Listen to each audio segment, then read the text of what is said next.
Welcome back to our channel friends. मैं आप सबका अपने चैनल स्टॉक्स फॉर लाइफ में बहुत स्वागत करता हूं। Welcome to STFL family. DFL में बस होता है कि शाम को हमारी एक वीडियो आती है स्टॉक फटाफट या न्यूज़ फटाफट, जहाँ पे वीडियो एक चर्चा ने कौन स्टॉक में क्या न्यूज़ आ रही है और क्या बेस्ट बैंक लेवल इमर्ज हो रहा है। दोस्तों आज के दिन बहुत बड़ी बड़ी अपडेट्स हैं और इससे दोस्तों कुछ स्टॉक क्रैश भी हो रहे हैं और किस में रिकवरी भी आ रही है। तो जी हाँ दोस्तों, फंसना नहीं है और हमें अपनी रणनीति साफ करनी है। चैनल में फर्स्ट टाइम होंगे सब्सक्राइब कर सकते हैं इस तरह क्वालिटी कंटेंट को सबसे पहले एक्सेस करने के लिए। Now without delaying any for time let's begin. इस बात की जाए, सुप्रीम कोर्ट का बहुत बड़ा फैसला हमें देखने को मिल रहा है। जी हाँ दोस्तों, आपको पता है कि एक साल पहले, ठीक तकरीबन एक साल पहले 24,000 करोड़ का एक डील हमें देखने को मिला था। किसके बीच में? मोटा भाई कंपनी रिलायंस इंडस्ट्रीज में और साथ ही साथ दोस्तों किसमें? फ्यूचर रिटेल में। को पता है इधर पे एक ऑब्जेक्शन आया था किसके वजह से? अमेजोन की वजह से, बिकॉज अमेजोन ने कूपन में निवेश किया था किसके? फ्यूचर रिटेल के। और उधर पे अमेजोन को बहुत विवाद देखने को मिला था और अमेजोन ने सीधा क्या किया था, सिंगापुर जो आर्बिट्रेशन कोर्ट है उधर पे अर्जी डाली थी। यस, CCI ने दोस्तों इसको मंजूरी दे दी थी, जिससे रिलायंस में तेजी आई थी और एफ रिटेल में भी सर्किट लग रहा था। लेकिन दोस्तों उसके बाद हमें अगर आप देखें तो ये जो वर्डिक्ट है इनके फेवर में देखने को मिल रहा है और दोस्तों इसी की वजह से एफ रिटेल में हमें कंटिन्यूसली एक गिरावट देखने को मिल रही है। देख सकते हैं फ्रेंड्स कि जैसे ये न्यूज़ आती है वैसे ही हमें 10% का लोअर सर्किट देखने को मिलता है। दोस्तों मैंने आपको बहुत बार, जब चैनल बहुत नया था, इवन दोस्तों एक साल भी नहीं हुआ चैनल को, लेकिन जब से मैंने इसको कवर किया है, बहुत पुरानी वीडियोस हैं, मैं आपको लिंक दे दूंगा, वहाँ मैंने क्लियरली बताया है कि इन सब स्टॉक्स दूर रहें। बिकॉज देखिए, जहाँ पे दोस्तों बैंक्रप्सी के चांसेस होते हैं, कोविड की वजह से इनके कर्जे बढ़ रहे हैं, इनके सेल्स डाउन हो रहा है, जिसकी वजह से दोस्तों ये बहुत ही बड़ी परेशानी में है। ऐसा क्लेम है मिस्टर बयानी सर का कि ये गए थे किसके पास? अमेजोन के पास, उनको सौंपने के लिए अपने कारोबार, लेकिन अमेजोन ने नहीं खरीदा और तब इनके पास कोई और ऑप्शन नहीं बचा और उनके पास सिर्फ रिलायंस का ही ऑप्शन बचा। और तो रिलायंस यही चाहती थी, बिकॉज रिलायंस क्या कर सकती है अपने जो फ्यूचर जो आर्म से बात की जाए RRVL उसको मजबूत करने के लिए। तो जी हाँ दोस्तों, ये न्यूज़ इनके लिए बिल्कुल भी फेवरेबल नहीं है और मैंने आपको उस समय ही बताया था जब स्टॉक का प्राइस 100 रुपये के आसपास था, 92 के आसपास था। मैंने बताया था हर एक बाउंस आपको निकलने का मौका हो सकता है और आप देख सकते हैं गाइस कि जिसने इधर पे निवेश किया था स्पेकुलेशन वजह से आज पूरा फंस चुके हैं। आपको बहुत बताया है कि जहाँ पे फंडामेंटल्स पे डेंट पड़ना स्टार्ट होते हैं वहाँ पे गाइस लोग सर्वाइव नहीं कर पाएंगे। मैं देखता हूँ कि बहुत बहुत ऐसे चैनल्स भी हैं, मैं नाम किसी का लूँगा नहीं दोस्तों, जो इन सब स्टॉक्स को प्रमोट करते हैं। भाई उन सब से बचिए। यस, हो सकता है कि एक न्यूज़ आए और ये 500% भाग जाए। अगर आप 50 का स्टॉक देख रहे हैं 250 भी हो जाए, लेकिन दोस्तों ये स्पेकुलेशन बेस होता है। आपके पैसे बचाना बहुत ही इंपॉर्टेंट होते हैं और आपको इन सब स्टॉक से दूर रहना है। और जो प्रमोट भी करते हैं इन सब स्टॉक को, मैं कुछ बोलना नहीं चाहूँगा उनको, लेकिन फिर भी दोस्तों इन सब स्टॉक से बच कर रहें, क्योंकि देखिए जहाँ पे सर्वाइवल क्वेश्चन होता है और स्पेकुलेशन से दूर रहिए।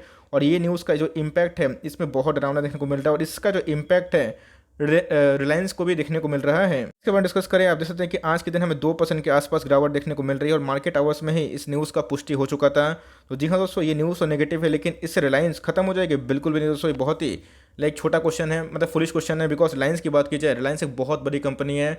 अगर ये डील नहीं भी होती 24,000 करोड़ की तो कोई दिक्कत वाली बात नहीं है, लेकिन देखना बनता है यहाँ पे अमेजोन क्या करता है। बट यस, इससे एक अपॉर्चुनिटी बन सकती है किसके लिए?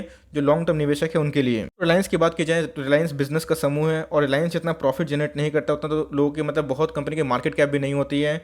ध्यान रखिए दोस्तों, रिलायंस एक बहुत बड़ी कंपनी है। अब ऐसा नहीं है कि इस न्यूज़ का इंपैक्ट नहीं पड़ेगा, ऑफकोर्स मार्केट नेगेटिवली और इसका शॉर्टर्स को ही बहुत बहाना मिलता है। लेकिन रिलायंस ने जो नंबर पोस्ट किए थे Q1 के, अपने आप में ही मुझे पर्सनली काफ़ी अच्छे पसंद आए। तो मैं दोस्तों इधर पे एक ही बात बोलना चाहूँगा, लॉन्ग टर्म निवेशक है तो पैनिक मत करिए, उल्टा इसको उठाइए और अपॉर्चुनिटी का फायदा उठाइए। बिकॉज रिलायंस का अगर डील नहीं भी होता है तो रिलायंस सर्वाइव भी करेगी और रिलायंस के पास बहुत पैसा भी है और रिलायंस कभी ना कभी खोज ही लेगी। लेकिन इनके आर्म्स में थोड़े से डेंट लग सकते हैं RRVL में, बिकॉज इनके जो एक्सपेंशन प्लान थे वो थोड़ा रुक सकते हैं। बट इसी बीच में देखना बनता है कि अमेजोन का क्या मूव होगा और फर्दर क्या और भी न्यूज़ निकल के आती है। बट मेरे हिसाब से ये दोस्तों लॉन्ग टर्म के लिए अपॉर्चुनिटी है। आप चाहते हैं तो निकल सकते हैं, बट मेरे हिसाब से गैस मुझे ये अपॉर्चुनिटी दिखाई पड़ रही है, मैं इसको कंटिन्यू भी करूँगा। मुझे अगर 2,000 के नीचे मिलता है मैं फिर से गैस को ऐड करने की कोशिश करूँगा। इस रेट्रो टैक्स के बारे में आपने सुना ही होगा, कल दोस्तों हमें एक बहुत बड़ी अपडेट निकल के आती है रेट्रो टैक्स। आई होप आप उसके बारे में जानते होंगे, नहीं भी जानते तो मैं कभी किसी और वीडियो में इसको डिस्कस करूँगा। और उसी की वजह से अगर आप देखें तो 20% का लोअर सर्किट लग रहा था, अभी की बात की जाए तो 20% का हमें आज के दिन एक अपर सर्किट देखने को मिल रहा है। इस बात की जाए बिरला साहब का, तो जी हाँ दोस्तों, वो बहुत कोशिश किए कि कंपनी को बचाया जाए, अभी भी कोशिश कर रहे हैं। इसीलिए उन्होंने ऑफर भी किया गवर्नमेंट को कि भैया आप मेरे स्टे को खरीद ले, लेकिन गवर्नमेंट ने ऐसा कुछ रिस्पांस नहीं दिया। अब इनके पास कोई ऑप्शन नहीं है सेम दोस्तों, क्योंकि एक पहाड़ है, एक डेंट है किसका दोस्तों? कर्जे का। और उसके साथ साथ कंपनी को चलाने के लिए एक्सपेंशन की आवश्यकता होती है। आपको पता है एफ रिटेल की बात की जाए, वोडाफोन आइडिया की बात की जाए, तो ये सब बहुत ही लो कॉस्ट नहीं बल्कि बहुत ही हाई कॉस्ट बिजनेस मॉडल हैं। इनको चलाने के लिए बहुत ही पूंजी की आवश्यकता होती है। इसी की वजह से बयानी सर जो एफ रिटेल के मालिक है वो कहाँ गए थे? रिलायंस के पास, मोटा भाई के पास, और उनको सौंपने के लिए बोले थे और मतलब यहाँ पे अगर आप देखें दोस्तों तो कंडीशन वही है। इन सब जो स्टॉक्स में आपको पता है कि कर्जा बहुत होता है, तो इन सब स्टॉक्स दूर रहिए और इसीलिए ही ये सब स्टॉक बहुत सफ़र करते हैं। और मैं देखता हूँ कि इसी के ऊपर लोग प्रमोट करते हैं। यस दोस्तों, इन सब स्टॉक में क्या है, चले तो चांद तक वरना शाम तक वाली कहानी है। बट मेरे हिसाब से गैस इन सब दूर रहिए और लिए हुए हैं तो हर एक बाउंस निकलने का मौका हो सकता है। और इन सब स्टॉक से जितना दूरी बना सकते हैं उतना बनाइए। आज के दिन नंबर्स आ चुके हैं किसके, MTR टेक्नोलॉजीज के। नंबर्स की बात की जाए तो सेम दोस्तों वही देखने को मिल रहा है, वाई ऑन वाई हमें बढ़ते हुए दिखाई पड़ रहे हैं। क्वार्टर फॉल है, लेकिन कोविड पैंडेमिक की वजह से कंपनी ने बताया भी है, ये मॉनिटर कर रहे हैं। जी हाँ दोस्तों, मैंने इस पर रिसेंटली पोजीशन बनाई भी है। 1000 के आसपास था तब गैस मैंने आपको खुल के बताया था कि मैं एक स्टॉक में पोजीशन बना रहा हूँ स्मॉल कैप का। और ये दोस्तों मुझे कंपनी काफ़ी अच्छी दिखाई पड़ती है और कंपनी का बिजनेस मोड भी है, तो मैं इसको कंटिन्यू करूँगा। ऑल्दो ये मार्केट को अनुमान भी था कि क्वार्टर फॉल हो सकते हैं और मार्केट में इसको लेकर पहले से अनुमान था, लेकिन कंपनी फंडामेंटली अच्छी है। कभी भी 1350 के नीचे जाती है, फिर उससे नीचे एकदम बाई हो सकता है। Company for long term superb है। और मेरे हिसाब से अगर आपको स्मॉल कैप में क्वालिटी वाली कंपनी चाहिए तो आप इस पर स्टडी कर सकते हैं। अगर आपको कंपनी अच्छी लगती है तो कंटिन्यू कर सकते हैं। बट यस, कंपनी का सिक्वेंशियल ग्रोथ काफ़ी स्लो देखने को मिला और कंपनी ने बताया भी है कि ये मॉनिटर कर रहे हैं, कोविड पैंडेमिक से इनको डेंट देखने को मिला है। यस, कहाँ गए वो लोग जो हैप्पीएस्ट माइंड को 1900 ये सब बोल रहे थे। मैंने आपको क्लियरली एक शब्द में बताया था कि हैप्पीएस्ट माइंड एक अच्छी कंपनी है। यस, ग्रोथ के वाइज डिस्कस करें और इनके प्राइस टर्निंग के बारे में तो यस उसमें एक डिफरेंस देखने को मिल रहा है। लेकिन दोस्तों कोई भी कंपनी जब आइडेंटिफाई होती है तो उसमें ऑफकोर्स एक तेज़ी देखने को मिलती है। और आपने देखा दोस्तों कि जो लोग नेगेटिव कमेंट कर रहे थे अभी निकल गया। अब ऐसा नहीं कि नहीं गिरेगा, ऑफकोर्स गिर सकता है।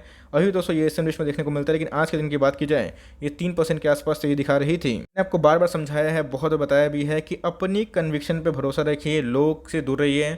और दोस्तों मैंने एक बार बताया है कि इधर पे ऑल टाइम हाई पे निवेश करते हैं तो 1 लाख निवेश करना है तो 20 है करके उसको 5 टुकड़ा में कन्वर्ट कर दीजिए और हर एक टॉप पे निवेश करिए। उसके बाद गिरता है तो और निवेश करिए। ऐसे क्या होता है, फोमो भी नहीं होगा, आपके पास पैसे भी रहेंगे। लेकिन मेरे हिसाब से हैप्पीएस्ट माइंड में दोस्तों बने रहें। हैप्पीएस्ट माइंड बहुत अच्छी कंपनी है।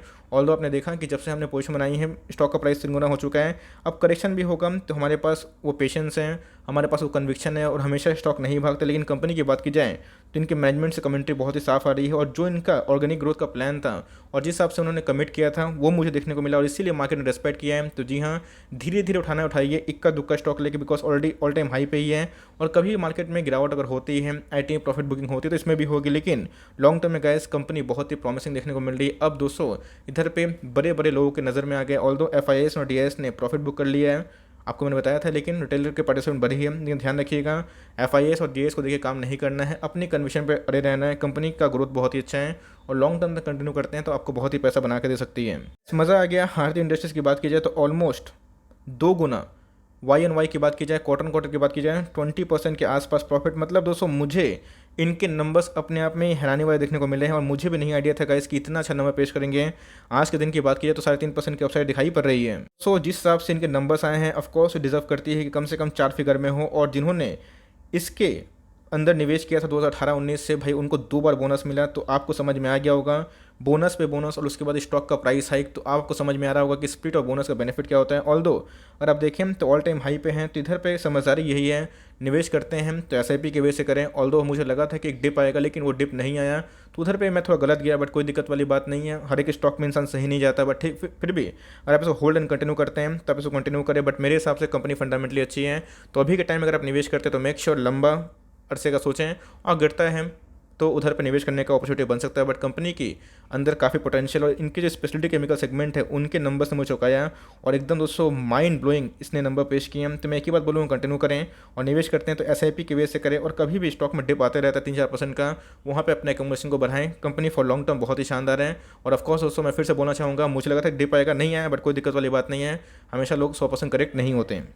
पॉलीकैब क्या है, खराब स्टॉक है दोस्तों। मैं बोलूँगा कि पॉलीकैब आने वाले कल में आपको इतना ज़्यादा वेल्थ क्रिएट करके दे सकता है कि आपकी और मेरी कल्पना के बाहर है। अगर आप मुझे सीरियसली फॉलो करते हैं, आपको पता है जब इसका मार्केट कैप 12,000 करोड़ के आसपास था, मैंने STFL के टॉप पिक के नाम से इसको बहुत बार कवर किया था और बताया भी था कि इनके वैल्यूएशन सस्ते हैं, लेकिन अभी महंगे हो चुके हैं। प्राइस में फॉल इसलिए आया बिकॉज सिक्वेंशियल ग्रोथ इसने नहीं दिखाया था और हेवल्स ने करके दिखाया था, जिसकी वजह से इसके अंदर गिरावट देखने को मिल रही। लेकिन भाई ये वही स्टॉक है जिसको खरीदने के लिए लोग तरस रहे थे। लोग बेचेंगे, हम खरीदेंगे, लोगों को छोड़ी 200। कंपनी की बात की जाए इसके पहले 800 सीधा देख सकते हैं कि 2000 के आसपास इनको मिल रहा है। तो कोई कंपनी आपके पैसे को 1.5 गुना कर देगी, 2 गुना कर देगी, तो उसमें विश्राम होगा। लेकिन दोस्तों उठाने का बहुत ही सही मौका है, एकदम SIP करते रहें। और मैंने आपको पहले ही बताया था कि अगर लेवल तोड़ता है 1800-1900 का, तो वो दोस्तों अल्टीमेट एक घातक हो सकता है, बिकॉज वो सपोर्ट जोन देखने को नहीं मिलता, डाउन साइड है। लेकिन मेरे हिसाब से एक्मोडेशन जोन स्टार्ट हो चुका है, और ये दोस्तों अभी भी STFL का super topic for long term, और मेरे हिसाब से फंडामेंटली बहुत ही शानदार कंपनी है। मार्केट कैप देखिए 27,000 करोड़ के आसपास की मार्केट कैप है, और 32 का पी है। जब मैं इसको कवर करता था गाइस, उस समय इसका पी 18-19 के आसपास है, बट कोई दिक्कत वाली बात नहीं है। इनके रेवेन्यू फॉल हुए हैं और इनके प्रॉफिट फॉल हुए हैं, लेकिन वो लॉन्ग टर्म तक नहीं रहेंगे। पॉलीकैब की बात की जाए, ट्रेमेंडस कंपनी है, आपको बहुत बड़ा मौका दे रही है, आपके पास है, होल्ड एंड कंटिन्यू CMP में बाई करते चलें। और ऐसे स्टॉक में अगर आप फॉल से डरते हैं तो मैं क्या बताऊं, हर एक स्टॉक में अच्छे स्टॉक फॉल होता है, तो उधर पे गाइस एक अपॉर्चुनिटी होती है, और इन सब स्टॉक को उठाते रहें फॉर लॉन्ग टर्म। ये बहुत बड़े वेल्थ क्रिएटर हैं। पावर के नंबर्स की बात की जाए, जी हाँ दोस्तों, वाई ऑन वाई अच्छे देखने को मिल रहे हैं। फ्लैट की बात की जाए, हमें सिक्वेंशियल वाइज मतलब क्वार्टर क्वार्टर देखने को मिल रहा है, लेकिन फिर भी नंबर्स दोस्तों मेरे अनुमान से काफ़ी बेहतर हैं, और नंबर्स दोस्तों कम से कम 40 करोड़ ज़्यादा आए हैं। मतलब जो मेरे प्रॉफिट का अनुमान था, और मतलब 465 करोड़ के आसपास है, जो मुझे अनुमान था गाइस कम से कम 400 करोड़ के आसपास रहने की। स्टार्टअप पावर की बात की जाए, आपको मैंने बहुत बार इसको लेकर स्ट्रेटेजी बताई है, प्राइस बहुत छोटा है, तो आप इसको डेली ऐड करें 135 रुपये का भाव का, हर 2 दिन में ऐड करें, हर 3 दिन में, और इसको लंबा खेलें। बिकॉज देखिए, अगर इनके रेनुअल फ्रंट में कंटिन्यूसली ग्रोथ रहा तो याद रखिएगा ये प्राइस आपको 1000 में मिलेगा, तो आपको ये पैनिक नहीं होगा कि भाई मैंने ऑल टाइम हाई पे खरीदा और छोटा छोटा एक्युमुलेशन है। सेम दोस्तों कमेंट्री किसको लेके आए, टाटा मोटर्स को लेके। तो ये सब कंपनी विजनरी एक्ट वालों के लिए है, जिनके पास टाइम है। 2021 में बहुत सारे स्टॉक्स ने पैसे बनाया, वैसे नहीं कि 22 में और 23 में बनाएगा। हो सकता है कि उधर पे कॉन्सोलिडेशन दिखाएं, आपका पेशेंस टेस्ट करें, रिटर्न नहीं बनाए, तो इसलिए मैं बोलता हूँ कि इसको SIP करें। छोटा स्टॉक है, लेकिन 2025-30 के लिए ये बहुत ही मजबूत कंपनी है। HPCL के संग इनका पार्टनरशिप देखने को मिल रहा है, और EV में एक बहुत बड़ा गेम चेंजर बन सकता है। मेरे हिसाब से आप इधर पे ऐड एंड कंटिन्यू करें, और कंपनी के नंबर्स काफ़ी प्रॉमिसिंग देखने को मिलते हैं, तो बल्क से अवॉइड करें और धीरे धीरे उठाएं। फॉर लॉन्ग टर्म कंपनी के नंबर्स बहुत ही शानदार हैं। बस मज़ा आ गया भारतीय टेल में। जी हाँ दोस्तों, मैंने कमेंट देखा कि सर मैंने नहीं सोचा था कि इतने जल्दी 600 का लेवल आ जाएगा, तो ऑफकोर्स ये लेवल दोस्तों 600 का जो मैंने बहुत पहले बताया था, आपको याद होगा स्विंग ट्रेड कॉल में, मुझे पहले ही उम्मीद था, लेकिन यस थोड़ा सा लेट हो गया, बट कोई दिक्कत वाली बात नहीं है। नंबर्स आए हैं, प्रॉफिट में है भाई। मैं फिर से बोल रहा हूँ कि बुक करते चलें। अगर आप स्विंग ट्रेड के लिए थे, मैं देखता हूँ बहुत बड़ी गलती है, स्विंग ट्रेड वाले के लिए लोग लेते हैं और फिर से बोलते हैं कि मैं इसको लॉन्ग टर्म होल्ड करूंगा। मर्जी है आपकी, लेकिन डिसिप्लिन अप्रोच रखें और 2 अकाउंट खोलें, एक में लॉन्ग टर्म इन्वेस्टमेंट कोई छेड़छाड़ नहीं, और एक में स्विंग ट्रेड। आपके टारगेट हिट हो जाएंगे, निकल जाइए, वरना फिर से आप गलती करेंगे। तो एकदम अपने अप्रोच को क्लियर रखिए और डिसिप्लिन में रहिए। टारगेट हिट मतलब निकल जाना है, स्टॉप लॉस हिट मतलब निकल जाना है। तो सेम यही कहानी है भाई, अपने मुनाफा कमाएं, अच्छी बात है, लेकिन यहाँ पे स्विंग ट्रेड वाले वो के लिए दोस्तों प्रॉफिट बुकिंग अच्छा जोन है, और लॉन्ग टर्म वाले को लेना है कि नहीं मैं बता दूँ। बस लॉन्ग टर्म वाले के लिए मैं एक ही बात बोलना चाहूँगा, आपको मैंने बहुत बार बताया है कि इसका टाइम आने वाला है, और उसका टाइम ज़रूर आएगा। बिकॉज अगर आप दूसरे टेलीकॉम कंपनी को देखें तो वोडाफोन आइडिया अब 200 ना के बराबर सर्वाइव कर पाएगी। तो यस, इससे इसको बेनिफिट मिलेगा, और इनको बहुत सारे ब्रोकर्स का भी बुलिश टारगेट देखने को मिलता है। तो मेरे हिसाब से इनका फंडामेंटल्स ग्रेजुअली इंप्रूव हो रहे हैं। जो कंपनी लॉस मेकिंग है उनका IPO सुपरहिट हो रहा है, लाख करोड़ पर क्रॉस हो जा रहा है। तो ये दोस्तों अभी लॉस से प्रॉफिट मेकिंग कंपनी आ सकती है, मतलब आ चुकी है, और मेरे हिसाब से लॉन्ग टर्म बेट बनता है। लेकिन जैसे बताया कि अपना SLA काम करेगा, अगर अभी इधर पर निवेश करते हैं तो मेरे हिसाब से 550 का SLA काम करे, लेकिन कंपनी में काफ़ी दम है। मुझे लगता है 2025 तक 30 तक ये फिर से एक अच्छा खासा वेल जनरेट कर सकती है। टाटा कंज्यूमर की बात की जाए, एकदम विपरीत चल रहा है किसके, FMCG के इनके PS डाउन है, और ये भैया ऑल टाइम हाई कगार पे। क्यों? तो इसके अंदर ग्रोथ की संभावना। वैसे बात की जाए, मैंने आपको बहुत बार इसके पहले जब ये 500, 550, 600 का लेवल था, मैंने आपको कंटिन्यूसली एक ही बात बताया है कि ग्रोथ के वाइज अगर आप जाएं तो इसको चूज़ करें। अब ऐसा नहीं है कि इधर पे निवेश करेंगे तो ग्रोथ नहीं रहेगा। ये 200, 800 क्या, 1000 क्या, 1200 क्या, 1500 क्या, 2000 का भी स्टॉक बनेगा। टाइम दीजिएगा, बिकॉज इसमें आने वाले कल में ग्रोथ जाता है। मार्केट कैप की बात की जाए तो 71,000 करोड़ के आसपास की मार्केट कैप हो चुकी है, लेकिन आने वाले 5 साल में ये कंपनी कम से कम 3-4 गुना बढ़ सकती है, बिकॉज इनके प्रोडक्ट बहुत ही अपग्रेड हो रहे हैं। तो इधर पे अपने SIP प्लान करें, ऑलरेडी ऑल टाइम हाई पे है, वैल्यू निवेशक हैं तो गो विथ HUL ब्रिटानिया अगर आपको ठीक लगता है। लेकिन अगर आपको फास्ट निवेश करके रिटर्न चाहिए और 3 से 5 साल का हॉरिजन है, तो एकदम तो TCP में अपने SIP को प्लान कर सकते हैं, और हर एक डिप इसमें बाई का मौका हो सकता है। अभी भी निवेश करते हैं तो कोई दिक्कत वाली बात नहीं है। 760 सपोर्ट है, उसके बाद 740, तो उधर पे आपको जरूर इसको एड ऑन डिप्स करते रहना है। वैसे ये तो होना ही था। टाटा केमिकल्स की बात की जाए तो मैंने आपको कल के दिन ही नंबर्स बताया था कि एकदम आउटस्टैंडिंग नंबर दिए, और आज के दिन की बात की जाए 7% इंटरडे हाई देखने को मिल रहा है। वैसे एकदम ब्रेकआउट होने वाला है, और ये ब्रेकआउट अगर होता है तो भाई एकदम ऐसे भागेगा, देख लीजिएगा, एक खंबा बनेगा दोस्तों, और ये जो रहेगा कम से कम 1000 के लेवल को भी टच करने की कोशिश करेगा। तो मेरे हिसाब से टाटा केमिकल को दोस्तों खुल के बता रहा हूँ, दूसरे केमिकल कंपनी से मुझे कंपनी उतनी खास दिखाई नहीं पड़ती, बिकॉज दूसरे केमिकल कंपनी का EPS ग्रोथ, ROE फंडामेंटल्स ज़्यादा बेहतर है टाटा केमिकल से। लेकिन दोस्तों टाटा केमिकल अपने आप में ही खास केमिकल है, क्योंकि इसके अंदर कुछ केमिकल ऐसे स्पेशलिटी हैं जो EV में काम हो सकते हैं। तो यस, ये विजनरी कंपनी है, तो यस आने वाले कल में इनका डिमांड हो सकता है। तो निवेश किए हुए हैं तो निवेशित रहें, और निवेश करना चाहते हैं तो मेक श्योर कि मार्केट में अच्छे ऑप्शंस अवेलेबल हैं। अगर आप उससे इसको चूज़ करते हैं तो मेक श्योर आप लंबा होराइजन इस पर स्पेंड करें। मैंने कमेंट देखे हैं कि सर आपने ब्लैक रोज को कवर करना बिल्कुल बंद कर दिया। देखिए भाई, बहुत सारे स्टॉक्स हमें देखने को मिलते हैं डेली के बेसिस पे।